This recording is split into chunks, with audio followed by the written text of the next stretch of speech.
या कभी किसी ने आप पर एस्ट्रल अटैक करने की कोशिश करी? नवंबर 2023 की बात है, मैं गाड़ी से आ रहा था, मेरी गाड़ी का एक्सीडेंट हो गया। जब गाड़ी एक्सीडेंट हो गया, जब पलटी, उसके बाद पता चला कि गाड़ी के टायर के पास कोई चीज बांध रखी थी। एक धागा बंधा हुआ था, उसके अंदर एक रुद्राक्ष बांध रखा था। रुद्राक्ष के अंदर 3 चीज डाल रखी थी उन्होंने। 2 महिला प्रेत थी, 1 आदमी प्रेत था।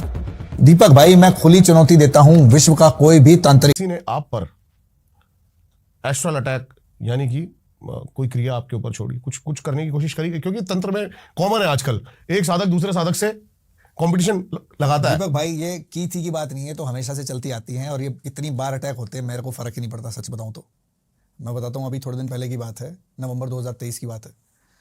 मैं गाड़ी से आ रहा था, मेरी गाड़ी का एक्सीडेंट हो गया। वो गाड़ी की हालत अगर आप देख लोगे, गाड़ी का एक्सीडेंट तो हो जाता है आचार्य जी। वो नॉर्मल एक्सीडेंट नहीं था ना भाई, नॉर्मल एक्सीडेंट नहीं था वो। जब गाड़ी एक्सीडेंट हो गई, जब पलटी, उसके बाद पता चला कि गाड़ी के टायर के पास कोई चीज़ बांध रखी थी, बम्पर के साथ नीचे। ओके, क्या बंधा हुआ था? एक धागा बंधा हुआ था, उसके अंदर एक रुद्राक्ष बांध रखा था। अब सुन लो, आप हैरान हो गए। रुद्राक्ष से क्या होता है?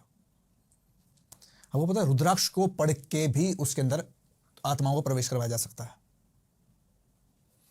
आप पूछोगे कि रुद्राक्ष का क्या रिलेशन है? आपको पता है, सारी की सारी आत्माएं मरने के बाद कहां जाती हैं? शिवलोक में। क्रिएटर ब्रह्मा, पालनहार विष्णु, मृत्यु शिव।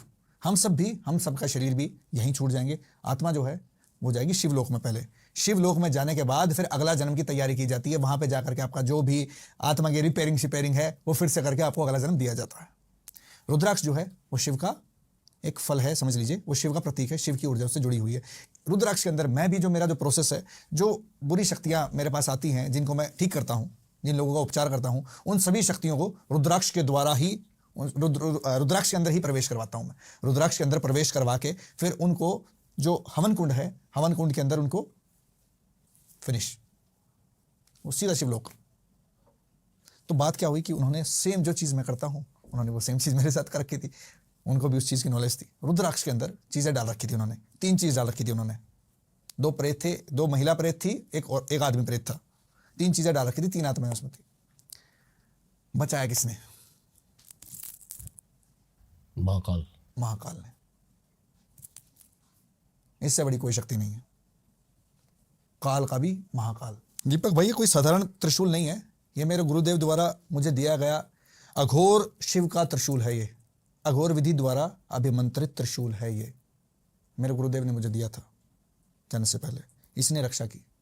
अघोर विधि के द्वारा इसको सिद्ध किया गया है। जब तक ये मेरे साथ रहेगा, मेरे ऊपर कोई बड़ी से बड़ी प्रेत, पिशाच, डाकनी, शाकनी, हाकनी, जिन्नात, खबीज, कोई भी शक्ति मेरा कुछ नहीं बिगाड़ सकती, जब तक ये मेरे साथ रहेगा। दीपक भाई, मैं खुली चुनौती देता हूं, विश्व का कोई भी तांत्रिक मेरे ऊपर करके दिखा दो, जब तक ये मेरे साथ है कुछ नहीं होता। सारी चीजें पॉसिबल हैं दीपक भाई। अगर आपने अपना सुरक्षा कवच इतना मजबूत बना लिया है, गुरु का आशीर्वाद यदि आपके साथ है, विश्व की कोई बड़ी चीज आपको जान से नहीं मार सकती। हाँ, थोड़ा नुकसान पहुंचा सकती है, आपको कुछ समय के लिए क्षति पहुंचा सकती है, लेकिन आपके प्राण नहीं हर सकती। प्राण बचाने की शक्ति महाकाल के पास ही है। जीवन और मृत्यु महाकाल के हाथ में है। उसके अलावा किसी भी तांत्रिक, किसी भी अघोरी, किसी भी पीर फकीर, किसी के बस की बात नहीं है। सिर्फ वो ईश्वर, वो परम शक्ति, उसी के हाथ में है जीवन मृत्यु। लेकिन कोई व्यक्ति अगर कमजोर है ना, मेरे पास तो ये शील्ड है, ठीक है, मेरे पास तो ये सुरक्षा है। आम व्यक्ति को, जिसको पता ही नहीं है, उनके साथ तो बहुत बहुत बुरी घटनाएं होती ही हैं। ये हुआ, ये जिस तांत्रिक ने मेरे ऊपर ये क्रिया की थी, इस व्यक्ति ने मेरे एक शिष्य के साथ इतनी बुरी हरकत कर रखी थी, और करवाई किसने? इन्हीं के सगे भाई ने। मारण क्रिया। आपके शिष्य के भाई ने? मेरे शिष्य के सगे भाई ने मारण क्रिया करवा रखी थी उनके ऊपर। पुतली विद्या, जिसको हम वूडू डॉल बोलते हैं। ये वूडू जो है, वूडू का जो प्रोसेस है, वो इंडिया में भी फॉलो होता है, अगर आपको पता हो तो। पुतली विद्या तो हमारे यहाँ भी बहुत पहले से इस्तेमाल की जाती थी। उनके वहां थोड़ा सा अलग तरीके हैं, उसको यूज कर देंगे, हमारे यहाँ अलग तरीके हैं। ठीक है दीपक भाई, इस बार आज तो मैं आपको बताना ही पड़ेगा, अदरवाइज आप ये बोल दोगे कि आप हर बार छुपा लेते हो। हाँ जी। हालांकि मैं सभी को ये चीज सूचना दे देना चाहता हूं, हाथ जोड़ के रिक्वेस्ट है सभी से, इसको सिर्फ एक इंफॉर्मेशन के तौर पे ही समझिएगा। मैं कोई भी किसी भी तामसिक विद्या का या किसी भी ब्लैक मैजिक का यहां पे प्रचार नहीं करना चाहता हूं, ना मैं उसको आगे बढ़ावा देना चाहता हूं। सख्त निषेध है इन चीजों का, लेकिन फिर भी आप प्रोसेस पूछ रहे हैं तो आपको इन्फॉर्मेशन के लिए मैं बता देता हूं। बेसिकली क्या होता है, एक व्यक्ति का सबसे पहले देखा जाता है किस नक्षत्र में इस व्यक्ति का जन्म हुआ। नक्षत्र फाइंड आउट करने के बाद उस व्यक्ति के या तो बाल या उस व्यक्ति के शरीर का कपड़ा आपको लेना होता है। उसके बाद जो नेक्स्ट प्रोसेस होता है, काली मिट्टी को जल में 7 बार छान के जो मिट्टी इकट्ठी हो जाती है, वो मिट्टी आपको इकट्ठी करनी होती है। सौंठ, सेंधा नमक, काला नमक, नीम की छाल, ईख, गुड़ और काला नमक, ये सब चीज़ें आपको एक साथ इकट्ठी करनी होती हैं। उसके बाद क्या होगा, आपने लेनी है, अच्छा उसके बाद जब डोल बनाएंगे, जो पुतली बनाएंगे, वो पुतली भी 108 टाइप की बनती है। 27 नक्षत्र हैं, उसके 4-4 विभाग हैं। अब व्यक्ति के नक्षत्र के हिसाब से वो पुतली बनेगी, इसलिए कहते हैं तंत्र इतना डीप है। तो दीपक भाई जो पुतली बनाने का जो प्रोसेस था, इसके अंदर मैंने आपको चीजें बताई। अब व्यक्ति का जिसके ऊपर क्रिया की जा रही है, जिसके ऊपर मारण, जिसकी पुतली बनाई जा रही है, उसका अष्टम भाव दुर्बल होना चाहिए, पंचम भाव बली होना चाहिए। उसके बाद जो नेक्स्ट स्टेप आएगा, उसमें देखिए हर एक व्यक्ति के जीवन में ना अमृत योग और विष योग बनता है, ठीक है, जो चंद्र तिथि के हिसाब से देखा जाता है। अमृत काल और विष काल होता है शरीर के अंदर, ठीक है, वो चीज देखते हैं, वो चीज कंसिडर करेंगे। फिर व्यक्ति का जो मैंने ये सारी चीजें बताई, ज्योतिष का जो इसके अंदर ज्योतिष गणना करके सारी चीजें हमने कर ली। फिर पुतली की प्राण प्रतिष्ठा की जाती है। अब पुतली बनाने का जो प्रोसेस मैंने आपको विधि बताई थी, उड़द की दाल के साथ पुतली बनेगी और बाकी सारी की सारी जो सामग्री मैंने बताई थी, उसके अंदर चिता की राख भी ऐड कर दी जाती है, ठीक है, जहां से वो प्रेत विद्या उसके अंदर। मैंने सुना है आचार्य जी 7 आटे होते हैं, इतने आटे होते हैं, अलग अलग। देखो अलग अलग हर जगह पे अलग अलग परंपराएं हैं इसकी। सटीक तरीका ही बता रहा हूँ। उड़द के आटे के साथ वो पुतली बनाई जाती है और बाकी जो सामग्री मैंने बताई थी, सौंठ और ये जो काला नमक, सेंधा नमक और नीम की छाल, गुड़ और साथ में चिता की राख, ये भी ऐड कर दी जाती है। इससे पुतली बना ली जाती है। फिर पुतली की प्राण प्रतिष्ठा होती है। प्राण प्रतिष्ठा करके फिर क्रियात्मक हवन उसका किया जाता है। हवन करने के बाद फिर क्या करते हैं, ये सब चीज़ें जो इससे पुतली बन गई, जो बाल हैं, फिर बाल जो है उसके सर में बाल लगाए जाएंगे, हाथों के जो उसके बनाए हैं उसमें हाथ लगा दिया, रोम बना दिया, उसके रोम छिद्र बन गए। उसके बाद फिर जो कपड़े हैं उनसे उसको कपड़े पहना दिए। अब ये बन गई पुतली। इसके ऊपर व्यक्ति अपनी जो भी उसने जो चीज़ें सिद्ध कर रखी शमशान की, वो सारी शमशान की चीज़ें इस पुतली के अंदर डालेगा। अब वो व्यक्ति अगर इस पे सुई चुभाएगा तो उस व्यक्ति के ऊपर वो सुई चुभने का भी असर होगा। इस पुतली का हाथ तोड़ेगा तो हाथ तोड़ के उस व्यक्ति का हाथ भी तोड़ा जा सकता है रियल में, फिजिकली। उस व्यक्ति की गर्दन मरोड़ दी। अभी एक रील वायरल हो रही थी जिसमें वो खिलाड़ी वहां खेल रहा है और उसके एक और सुई चुभा रही है और वो छाती पकड़ के बैठ गया है। हाँ, तो होता है, वो पुतली विद्या है, वो सेम पुतली विद्या वही होती है, उसी के बारे में बता रहा हूँ मैं आपको। तो जैसे जैसे इस पुतली के ऊपर अत्याचार किया जाएगा, जैसे जैसे इसके ऊपर क्रिया करते रहेंगे, वो सेम चीज, सेम रिएक्शन उस व्यक्ति के अंदर जाकर के घटित होंगी। अब आप बोलोगे कि यार ये तो पुतली पता कैसे चलेगा कि भाई इस व्यक्ति की पुतली बना रखी है, इसके ऊपर मारण क्रिया कर रखी हो। अब उसके लिए हम बैठे हैं। अब मुझे पता चल गया कि इस व्यक्ति की पुतली बना रखी है, इस व्यक्ति पर मारण क्रिया हो रही है। साधारण मृत्यु नहीं थी, साधारण चीजें नहीं हो रही थी इसके साथ। उसके सारे के सारे जो प्लैनेटरी पोजीशंस थी वो भी ऑलमोस्ट ठीक थी। अच्छा, लेकिन ये जो क्रिया है ना दीपक भाई, ये नहीं है कि ऐसे चुटकी बजाते क्रिया हो जाएगी। इसमें महीनों का समय लग जाता है। सारी पूरी ज्योतिष गणना को ऐड करके, सारी चीजों को कंसीडर करके फिर क्रिया की जाती है इसके ऊपर पूर्ण रूप से। तो जब ये उसने क्रिया कर दी, उसके बाद फिर अब बोलोगे कि यार पुतली तो कहीं और रखी है, व्यक्ति कहीं और बचेगा कैसे, है ना। या तो सबसे पहले उस पुतली को ढूंढो, उस पुतली को ढूंढ के तोड़ना पड़ेगा, वो लगभग असंभव है। अब एक व्यक्ति बैठा है विदेश में, एक व्यक्ति बैठा ऑस्ट्रेलिया में, उसकी पुतली बना रखी है इंडिया के अंदर।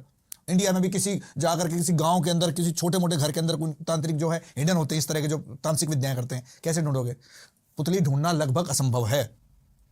सही कह रहे हो आप। उस पुतली से बचाने के लिए एक महाशक्ति का आवाहन किया जाता है, उस महाशक्ति को भेजा जाता है, तब जाकर के वो महाशक्ति उस व्यक्ति के बीच में एक बैरियर क्रिएट करती है, जो एनर्जी के बेसिस पे होता है सारा का सारा काम। ये जो व्यक्ति है, मैं हवन जो करता हूँ, आप पूछते हैं ना कि हवन करते हैं, तंत्र हवन करते हैं, वो तंत्र हवन का काम ही ये है, इस व्यक्ति का पूरा ऊर्जा समीकरण ही बदल देते हैं।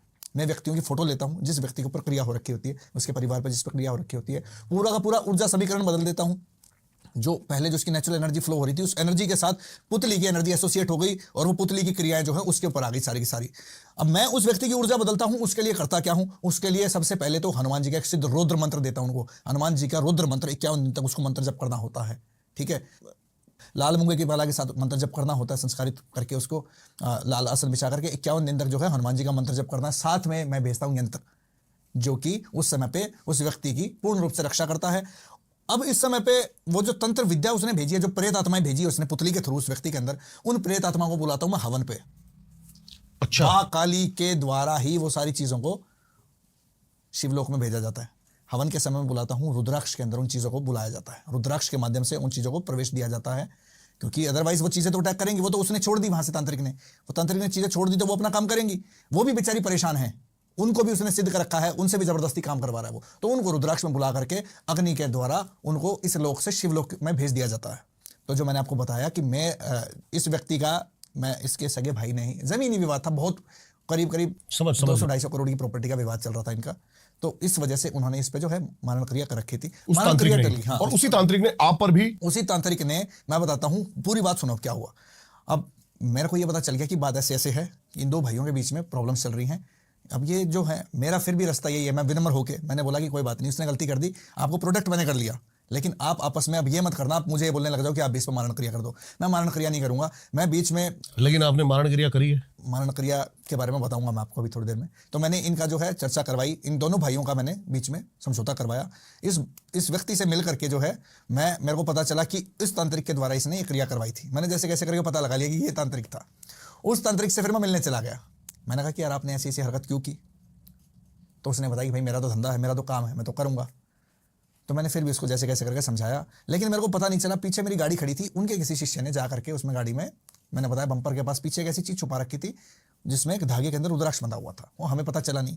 तो रास्ते में जब हम पहुंचे हैं तो वहां जाकर एक्सीडेंट हुआ है, गाड़ी पलटी है। गाड़ी की हालत जब देखी और आपको तो मेरे को एक भी खरोच नहीं थी दीपक भाई, ना वो लेके आ सकता, मैं तो दोबारा भी बोल रहा हूँ, ड्राइवर को भी कोई खरोच नहीं थी। ड्राइवर गाड़ी चला रहा था और पीछे मेरा एक शिष्य बैठा था, हम 3 लोग बैठे थे।